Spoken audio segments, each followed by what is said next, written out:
up at Kuratau the Sabbath before, and next Sabbath we'll probably go back to Palmerston North and introduce ourselves again. But it's good. It's good to see believers in various places around the country and how things are going, and nice to be with you. I always have a soft spot for Masterton because it's here where my father's family became Adventist, and always, the old hall's gone now. It was the old church, and that's where they would have probably been baptised. How did that happen, Bruce? How did they become Adventist? I don't want to bore people because I probably told them before, but I'm quite happy. Just after World War I, when the Spanish flu was going around the world, my dad, I remember my uncle telling me about when it hit Masterton and what the effects on it. And my grandmother used to go out with her bicycle looking for families that needed help and that. Then my dad, actually, he was only a young lad. He caught the flu and he was very, very sick. And it was the Adventist minister, and I don't know his name, but he gave my grandmother a box of lemons. And she credited, they were good Presbyterian people at that stage, but she credited those lemons for saving my dad's life. So he got over the flu. As a result of that, they became receptive to the Adventist message and were baptised here in Masterton. So you never know, very simple little things, act of kindness, what it actually can do, where it can lead. And so there. I thought this morning, you may have twigged by now that I like history, and I like the stories from the Bible, and I like the characters in the Bible. I think there's a lot to learn. There's nothing in the Bible there that occurs accidentally. Everything there is for a purpose. The people mentioned there are all deliberately written into the story of the Bible. And so when we explore some of these people who are mentioned in the Bible, it's nice to dig into and find out what actually happened. We don't have all the facts, but and the story of Rahab is one that, you know it, preaching to the converted, am I? Yes, you all know the story of Rahab, but it's worth looking at again, and you'll find it in Joshua chapter 2 and following chapters in Joshua there. And just to set the scene, when it occurs, the children of Israel were on the edge of the promised land when the story of Rahab occurs. What was it called? The land flowing with milk and honey. And in those days, it most definitely was a land flowing with milk and honey. There was plenty of trees and animals, and much better than it is now. Even though if you go to Israel today, much of it has been returned to land which is very productive. The Israelis are very clever people in the way that they're able to turn seawater into fresh water and all sorts of things, and get the agriculture going. But in Rahab's day, it would have been green, it would have been abundance of crops, vineyards, all sorts of good things. And of course the story occurs after, you know how they left Egypt, the Israelites, and they go all the way down. You can see the route they would have taken there. They go all the way down, cross down to Mount Sinai where the law was given. Then they come up here, and then you see Kadesh, where they should have been in the promised land a lot earlier. And this is where Moses sends out the 12 spies. And the 12 return, and only 2 came up with a good report, didn't they? Joshua and Caleb were the only 2. The other 10 said, oh, no. What did they complain about? There's giants in the land. There's walled cities. You know, even though they brought back that giant bunch of grapes that took 2 of them to carry, that would have been something to see, wouldn't it? And they came back and they said, no, we'll never do it. And because most of the people sided with them, their unbelief meant that they were barred from actually going into the promised land for 40 years. Wandered around this arid part of the world, and you can see up here and wandering around. I don't know exactly all the places they would have been. And then they come after whole generation of them die out in the desert.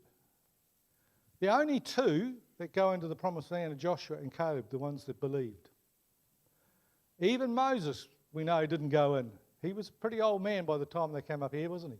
So they go up here, round through Moab here, Edom, Moab, and then they're right here waiting to go over the Jordan River. Now, the Jordan River was not a mere trickle like it is today. It was quite a large, they estimate that it was 30 metres deep where they crossed. That's quite something, 30 metres. That's quite some depth. Plenty of water to drown in if you wanted to. And we've used this text, haven't we, many times when we talk about stories from the Bible. These things happened to them as examples for us. They were written down to warn us who live at the end of the age. Who's that? That's us, we believe, isn't it? Here we are living at the end of the age. Now, when you actually look at 1 Corinthians 10, you go through the preceding verses, what is he actually talking about? He's talking about this time in Israel's history after they'd come across, they'd gone through the Red Sea, they'd wandered around. So he's talking actually about quite a specific part of history. Not just, we tend to use the text in a very general form to talk about just about any of the old things that happened in the Old Testament.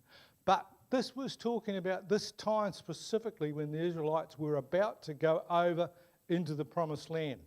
So I never realised that until I looked it up a few weeks ago and read through it, and I thought, that is fascinating. And of course, poor old Moses, he wasn't going to go over, so he goes up. Remember, he's an old man, and he goes up onto Mount Nebo, and that's where God lets him look over into the Promised Land. He did see where they were going, and that's where he died, up on the mountain there. And then, of course, we have that wasn't the end for Moses. A little bit more happens, doesn't it?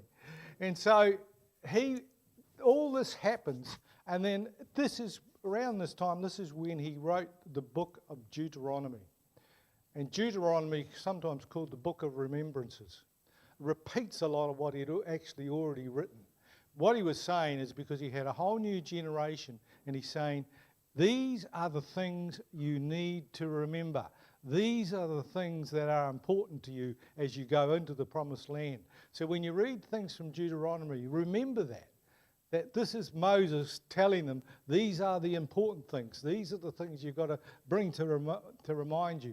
And so they go over. And when they look over, they saw, whoops, getting too far ahead of myself there. They saw across the river this walled city, the city of Jericho. And in the ancient world, most walled cities were pretty safe places. Most armies didn't break down the walls and invade. And 9 times out of 10, or maybe even higher percentage than that, if a besieging army came and tried to siege a walled city, they would not lose, especially if that city had a water supply and a good supply of grain. They could usually see it out. So the people within the city could shut the gates and defend the city and be fairly confident, but it sounds like the people in Jericho were not that confident because they had seen what had happened when they'd gone through Moab. 2 kings down there, Sihon and, they had been badly defeated after they'd refused to allow the Israelites to go through their land. So they have to make a choice and as to what they're going to do. They can see the Israelites there, and there would have been quite a few of them. They knew what had been happening with them. They had to make that decision. If you threw the gates open, generally it was like a change of a landlord. You'd let the people live, and you'd have a new ruler. But if you shut the gates and you say, no, we're going to keep you out, then if they did break through, generally it was accepted that you'd be sold into slavery or put to death. So these are your choices. So you had to be pretty brave to shut the gates, really, because you go, well, if we don't win this, we're dead. And if you're sold as a slave, you're just about as good as dead. It wasn't not a very good life. And so this is where they're at. And it says there in Joshua chapter 2, verse 1, it says, Joshua, son of Nun, secretly sent out from Shittim 2 men as spies. Go look over the land. Check out Jericho. They left and arrived at the house of a harlot named Rahab and stayed there. So these 2 guys, away they go. And you often wonder, they stop at a prostitute's house. Not a good look. Can you imagine when you come back and Joshua said, where did you stay? But what we hear from Josephus is that Rahab's house was on the wall and it was actually used as an inn. So she had money from that and money from her other activities as well. So she probably would have been a fairly well-off lady. And she takes them in, and I don't know, for a while there she probably wondered where they were from, but she's pretty quickly learned. They also, according to Jewish tradition, they turned up as sellers of pottery.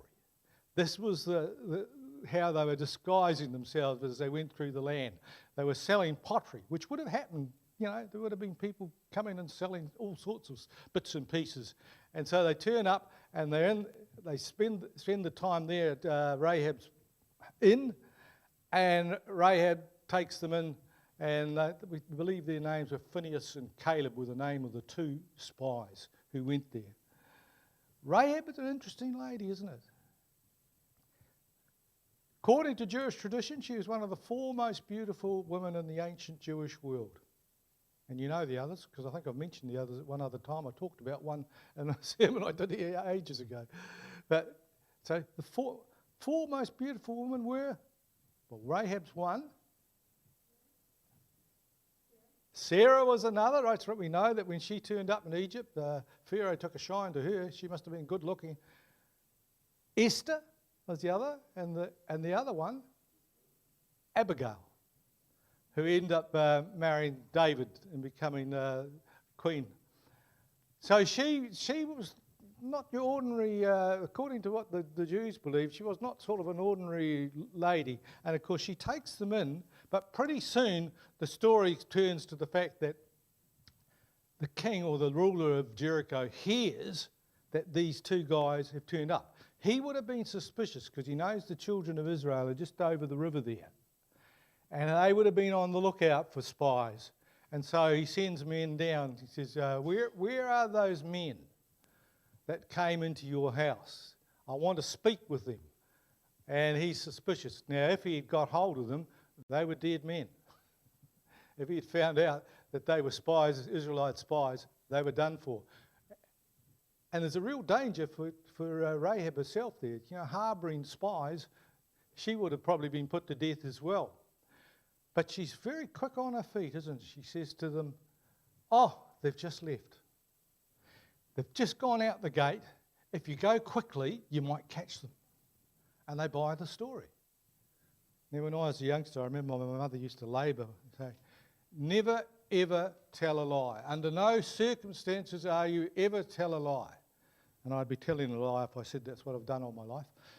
But I often wondered about Rahab, In this case, she tells a lie. I suppose we'd call it a white lie, wouldn't we? And they buy it, and it saves the lives of these 2 men who are waiting to find out about Jericho. And then when they go and disappear, takes them up on the roof, and she covers them in flax. And it says there, before the spies lay down for the night, she went up on the roof and said to them, I know that the Lord has given you this land, and that a great fear of you has fallen on us, so that all who live in this country are melting in fear because of you. We have heard how the Lord dried up the water of the Red Sea for you when you came out of Egypt, and what you did to Sihon and Og, which wasn't very nice. The 2 kings of the Amorites east of the Jordan, whom you completely destroyed. When we heard of it, our hearts melted in fear, and everyone's courage failed because of you. For the Lord your God is God in heaven and above, and on the earth below. So these verses really are Rahab's testimony. I don't know how long she had had to find out about things, but here she confesses her faith. She's what we call a pretty evil woman in many ways, but she has faith and she has belief. She had been reading the signs of the times, not the printed edition, but she had been watching what had been happening and listening to everything that had been happening out there, and she knew what was happening. And when you think of it, faith rests on three things. Faith rests on who God is, and she states that. God of the heavens above and the earth beneath. God over everything. What he has done, she had noted that, going back over 40 years, he'd led them through the Red Sea and taken them all the way through the desert. She had seen what the hand of God, how he'd provided for the Israelites during all this time. And when we express faith in what God will do, and she knew that the land was going to be handed over to them. And she confesses this when she speaks to them. So she was quite some lady.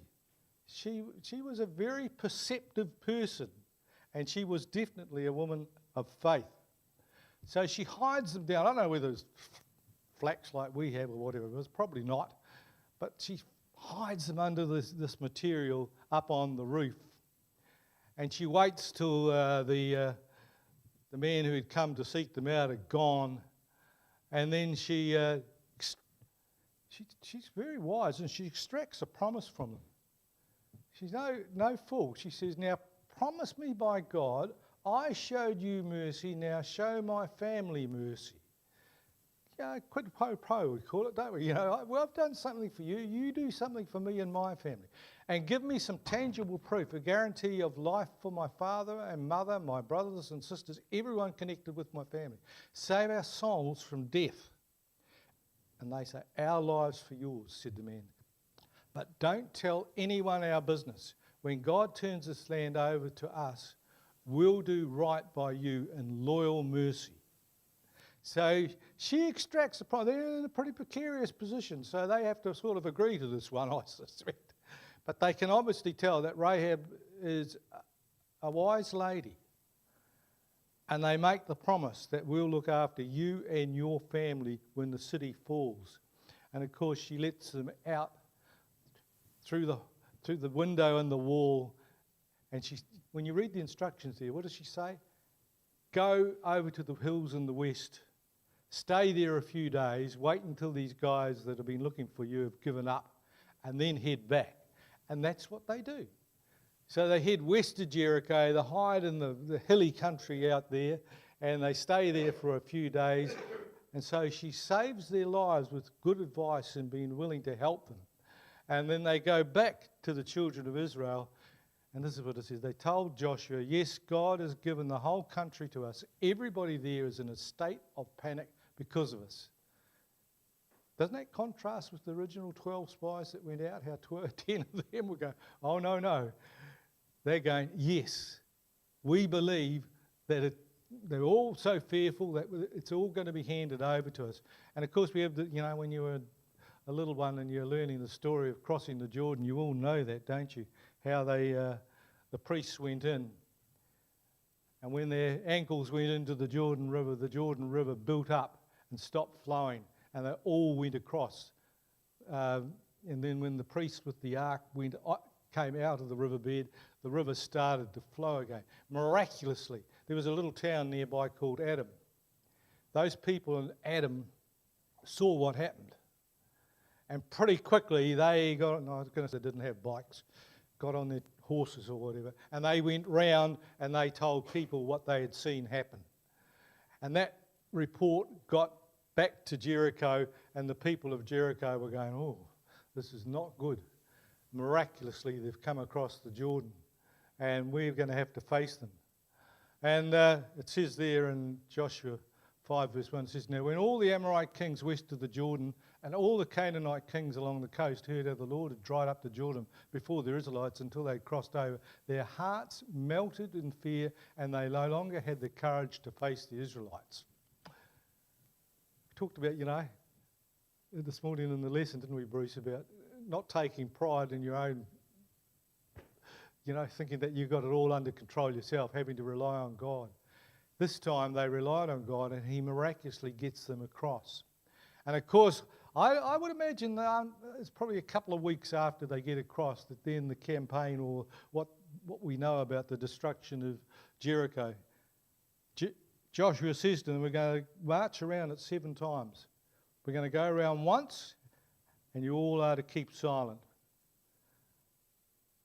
I wonder what the people of Jericho thought when they looked out and all the children of Israel come and walk all the way around and they don't make any sound, and then they go back to their camp. I bet the first time they were probably things like, well, that's a bit spooky. Probably the 4th or 5th time, what are these guys trying to prove? And probably feeling a little bit more secure behind the walls. And then on the 7th day, they come and they walk around and they go around 7 times. And then as they finish the 7th circuit, they blow on the trumpets, and Joshua says that's when you all cry out. And they cry out in a loud voice, and of course we know that the walls of Jericho came tumbling down miraculously. If you go to Jericho today, I like that picture in there. You can see what they told Rahab to do over here. The scarlet rope hanging out her window. I would imagine it couldn't be seen from inside the city when it's locked up. So probably people in the city had no suspicions that there's a signal there. And these 2 spies and the men that were with them were told, this is where we're going, and we're going to save the family that are in those rooms in there. Save Rahab. If you go to Jericho today, this is where they believe that this bit is called Rahab's Wall. It was excavated in 1907. All the walls that they excavate around Jericho have collapsed and fallen in, just as it says in the biblical record. There is only one place quite close to the old city gate where the wall is intact. And this is where they believe Rahab's house was, in this part of the wall. And it seems that her part of the wall did not collapse and fall on them like every other part did. And that's where the men went in, the soldiers went in, and they took out Rahab, and they took out her mum and her dad and all her family and saved them just as they had promised when she had extracted this promise. And it says there in the Bible, it says, but Joshua let Rahab the harlot live, Rahab and her father's household, and everyone connected to her. She is still alive and well in Israel because she hid the agents whom Joshua sent to spy out Jericho. So when this book of Joshua was written, she was still alive and her family was still there, and they were part. And it says there, when you read the story, when they first, it seems that the Israelites didn't really know what to do with them at first. They kept them outside of the camp, like, oh, you might pollute us if you come into the camp. But pretty soon they had actually embraced her and her family and took her into the camp. And what we know is that she married. And she married a man called Salmon. And she had a family of her own after that. So she was well and truly accepted and integrated into the Israeli society. Became one of the Israelites, so to speak. And what we know is, and I like the children's story today because you're talking about someone very close in lineage to this, don't you? It says there in Matthew 1, where Matthew lists the genealogy of Jesus, and you read it, and sometimes it becomes a bit boring to read all the way through. But this is what he says. Salmon, the father of Boaz, so he, whose mother was Rahab, Boaz, the father of Obed, whose mother was Ruth, as we heard in the story this morning. So there's a couple of Moabitess women in there, aren't there? That's not pure Israelite lineage in there. And then Obed, the father of Jesse, and Jesse, the father of King David. So she's the great-great-grandmother to the greatest king that Israel ever had. And if David had taken, you can get your DNA tested, you spit into a little tube and send it away, and they'll come and tell you, where you're descended from. I did it once. I discovered that I got some Norwegian. I thought, where did that come from? I don't know. But it's interesting. But if David had done it, there would have been a lot of Moabite blood in his veins. He wasn't, purebred Israelite. And when you go all the way down, of course, we follow all the way down, right down to the, Jesus. She's one of the progenitors of Jesus Christ, the Messiah. So this is quite remarkable. Not only is she a Moabite woman, this one, as well as Ruth, but she's also one of the ones in the direct lineage of the Messiah. And you would have thought they would have said, right, no, we've got to have a purebred Israelite here to be one of the forebears of the Messiah. But that's not the case. So the little baby that was born in Bethlehem had Moabite blood, had some of Ruth's DNA, and it's interesting, isn't it?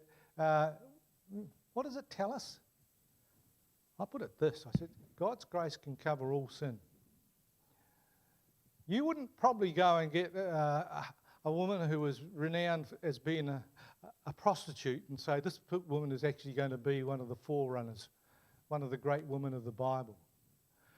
But that's, in fact, what happens, because if you go to Hebrews chapter 11, heroes of the faith, when you read all there about the lists all who are the great heroes of the ancient faith, it says, Abel, Enoch, Noah, Abraham, Sarah, Isaac, Joseph, Moses. Who would you put next? Who would you put next in that lineage? I would have put Joshua. Joshua was a great man of faith, but he's not listed there at all in Hebrews chapter 11. Who's listed next? Rahab, as one of the great people of faith in the Old Testament. And she was an outsider, an outcast, an alien, a stranger who by God's mysterious plan, his sovereign power and his amazing grace, this Amorite woman becomes an heir of his covenant promises. And so I don't think it's a slight on Joshua that he's not named after Moses at all, because we all know the story of Joshua and the amazing things that he did and how God used him. But what should make us raise our eyebrows is that God would put this woman in there as an example. What does it say in the Bible? All these things are as examples for us, upon whom the ends of the earth are come. And so she's listed as one of the great women of faith. It says there, the act of faith is what distinguishes our ancestors, set them above the crowd. That's in Hebrews 11:2, before the list of all these great people of faith. She showed amazing faith by the way that she had limited knowledge about things. She probably had no Bible record or anything like that. No pastors had come to visit her. She hadn't done the vegetarian cooking classes. She hadn't had Bible study from the spies as far as we know. She just looked after them. And as far as we know, she hadn't even given up a profession at that stage. And yet she's put down she had learned to read the signs of the time, and she could see what God was going to do. And she threw her lot in with God's people, and that saved her. And her faith was not just faith. Faith without works is dead. In this case, she backed it up with the things that she did, that she took control of the situation and saved these men's lives, so that hers was a complete faith. By an act of faith, Rahab, the Jericho harlot, welcomed the spies and escaped the destruction that came on those who refused to trust God. That's in Hebrews 11 as well. Interesting. It says, James said, I feel a bit sorry for Rahab, because every time she gets mentioned, her early profession gets mentioned as well. Sometimes our past just won't let us go, will it? And even James says, and in the same way, was not also Rahab the harlot justified by works when she received the messengers and sent them out by another way? I like the text. I don't like the fact that he keeps referring to her past. I think when we get to the new earth, I'd like to have a chat with her. Don't go asking, I want to find Rahab the harlot. We'll come to that. But it seems to me that James says, She did tell a lie, we might call it so lie, but she sent them out by another way. And it seems that this was, in God's eyes, it was justified. So I like the fact that James has said that, and that she was a woman of faith and works. But what will she be known as? It says, what's your name going to be when you get to the New Jerusalem? I don't know, Bruce, whether we'll still be called Bruce or not. It might be. Your great victory will be seen by every nation and king, and the Lord will even give you a new name. That says that in Isaiah. So you can expect to be called by a new name. In the old world, they often used to give you a name that was based on what your character was like. You know, Jacob was the deceiver until he became Israel, the overcomer. They changed his name later in his life. We don't usually do that. We give a person a name and it sticks with them for the rest of their life. That's the way it is. And we sometimes, we label people, you got your first name as your Christian name. Even atheists still refer to that as your Christian name. But that used to be the name you were given to express that you were Christian and you're brought up in a Christian faith. But our names might be completely different. And in Revelation 2 verse 17, it talks about us being given a white stone when we're in the New Jerusalem. And what's on that white stone? Your new name. And I think Rahab will be there, and she will have a white stone like everybody else, and there she will have a new name. And her reputation will be completely exonerated and restored. I don't know if God could do any more to restore Rahab. She was an amazing woman. And so you might conjecture, what's your name going to be? I don't know what my name will be. I just hope I'm there. I want to be there and to get a new name. That'll be good enough. I won't complain about it, no matter what it is. But we need to remember these people of faith, people like Rahab, who, given as an example to us upon whom the ends of the age has come. What would we do if we were put into a difficult situation? Could quite easily happen where we have to make choices that involve life and death. Which way will we choose? Think of people like Rahab, these great people of faith, and use these stories to encourage our own faith as we face the end of time. Right, we'll conclude with hymn number 516, All the Way.